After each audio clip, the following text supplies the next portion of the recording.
Pagi Pak Santo, Pagi Pak Wahyudi, apa kabar Pak? Sehat-sehat? sehat-sehat Pak, syukur Saya sehat. satu hal yang saya sadari waktu sitting tadi ya, kok Mhm. kayak merasa nggak mendengar lagi suara apa ya? Kayak biasa di belakang tuh kan ada suara-suara burung, suara apa gitu ya, Ada sih, cuma mungkin hari ini agak sepi, agak sepi ya. berhubung burungnya kan voluntarily ya, mau dekat-dekat atau tidak. Ya, Jadi hari ini mungkin agak sepi, air sungai juga nggak terlalu deras bunyinya, hmm. ya jadi memang agak sepi mungkin. Tapi tempatnya masih sama kok. Hmm. Oke, thank you Pak. Baik, terima kasih atas perhatiannya. Eh, Topik kita pagi ini adalah jangan komentar. Jadi cerita tentang komentar.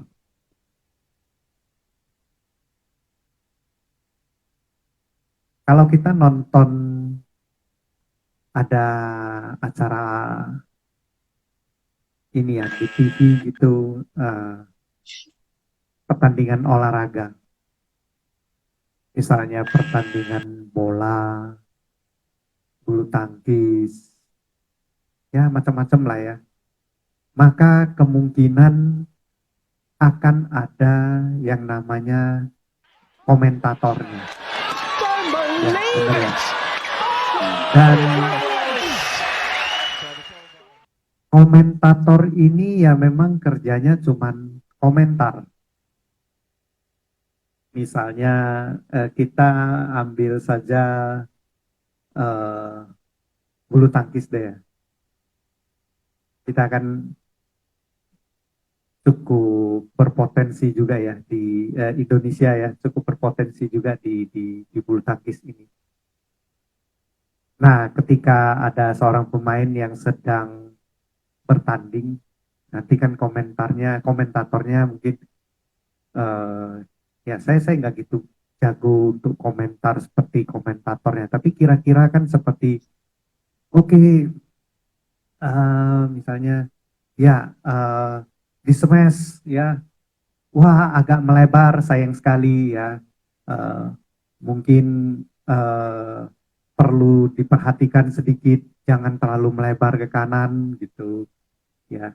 Atau nanti dia komentar lagi eh, bahwa wah, lawan yang satu ini dia memang tidak cocok kalau kita ajak dia rally panjang ya, atau yang satu ini memang dia memang sangat menguasai kalau main dekat net gitu dan sebagainya gitu ya. Dan ini kan cuman komentar, dia nggak main tapi komentarnya banyak ya. Syukur-syukur sih pemainnya tidak mendengar langsung komentarnya, karena mungkin saja kalau pemainnya langsung mendengar komentarnya mungkin saja bisa sakit hati juga ya. Aduh, ceroboh sekali meletakkannya agak terlalu ke kanan ya kan. Padahal dia sudah berusaha sebaik-baiknya, tapi dibilang ceroboh gitu. Ya, itulah komentar. Ini sebuah gambaran saja sih ya. Tadi saya bukan mau cerita jelek-jelekin komentator di acara pertandingan bulu tangkis ataupun pertandingan olahraga lainnya. Eh, tapi ini sebuah gambaran tentang komentar yang mana seringkali kita sendiri juga melakukannya demikian. Pertama, mungkin kita banyak melakukannya ke orang lain. Misalnya kita melihat, ada orang yang kita kenal, ada orang yang kita kenal atau orang yang tidak kita kenal, lalu ada saja komentar kita muncul di kepala. Itu bajunya kok ngejreng kali ya. Yang ngejreng lah, yang terlalu ketat lah, yang terlalu pendek lah, yang terlalu panjang lah. Ada saja kita akan muncul komentar di kepala kita. Kalau kita sendiri ya itu komentar ya hanya akan ada di kepala kita, ya di benak kita. Tapi kalau kita ada kawan, kemungkinan kita akan ucapkan komentarnya itu. Ya. Ini kok orang ini kok jalannya kok agak lucu ya, kok agak lambai-lambai gitu ya. Ada saja deh kita suka komentar gitu. Dan celakanya karena kita terbiasa begitu, berkomentar seperti begitu, maka tadi kan komentarnya ke orang lain. Maka tak terhindarkan juga kita bisa juga terjadi mengomentari ke diri sendiri juga.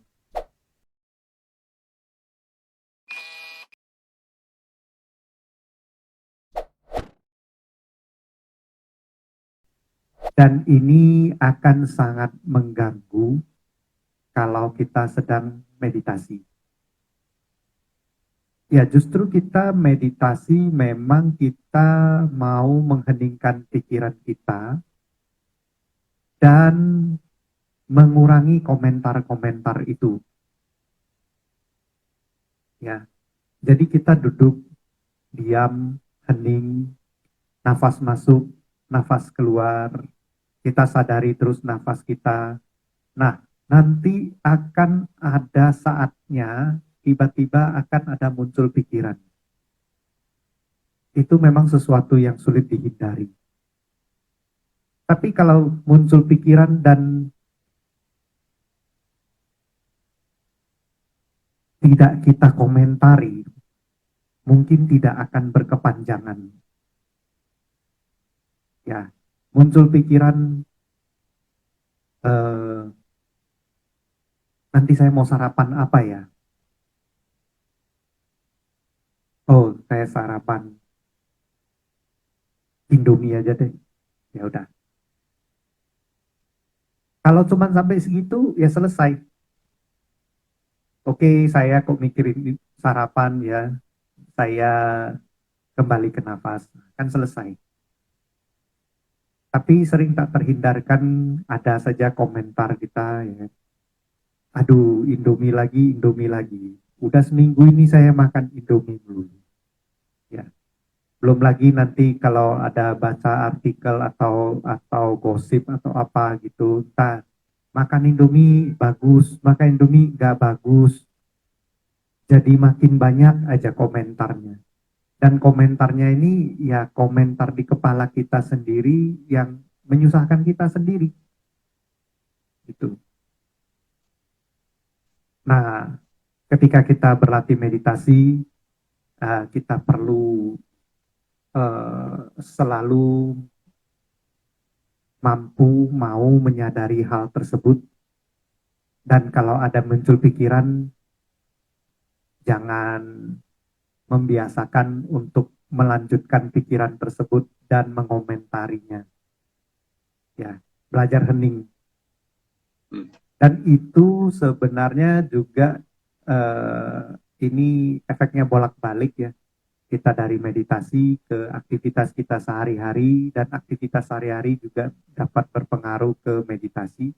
Jadi kita di aktivitas sehari-hari, kita juga perlu belajar untuk jangan terlalu banyak komentar. Kita cukup melihat segala sesuatu apa adanya saja. Ya bajunya longgar, ya longgar. Udah. Bajunya ketat, ya ketat. Ya udah, dia memilih mau pakai begitu ya kan. Apa adanya saja. Ya, sebenarnya itu baju ketat ataupun longgar, itu juga hanya baju. Ya, kadang-kadang kita suka mendengar ada orang bilang, aduh saya ada berita buruk. Atau, aduh saya, asik nih saya ada berita bagus. Nah, sebenarnya kan cuma berita. Bagus atau buruk, ya itu tambahan kita saja.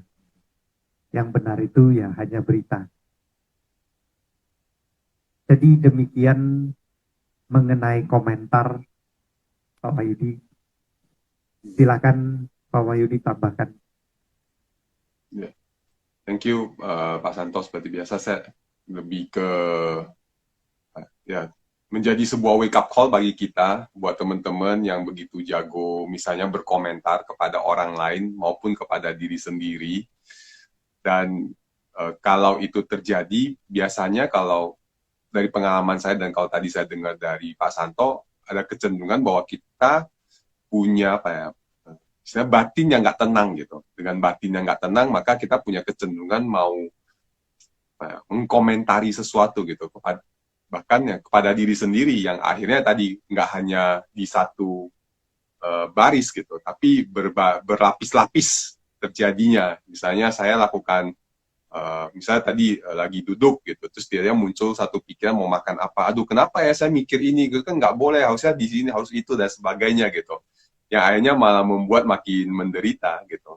Benar, dengan mempraktekkan mindfulness ini sangat membantu kita untuk kembali ke saat ini dan menyadari segala sesuatu itu apa adanya gitu ya Pak ya. Jadi dimulai dari kita, kalau saya lihat artinya dari latihan kita menyadari nafas ini apa adanya tanpa mengkomentari nafas ini sendiri, itu adalah proses kita menciptakan keheningan di dalam diri kita gitu. Pas saat kita mampu hening, ya efeknya ya teman-teman pasti akan ngalamin ya, kalau kita mampu punya ketenangan di dalam diri, itu akan membantu kita banyak hal, dalam hal menyelesaikan masalah, dalam hal berkomunikasi, berelasi gitu ya Pak ya.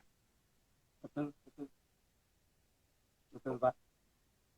Ya, jadi tetap rutin latihan mindfulness ya Pak Santo ya gitu. Kalau butuh di rumah nggak cukup tenang, nah luangkan waktu mampir ke House of Mindfulness. Silakan.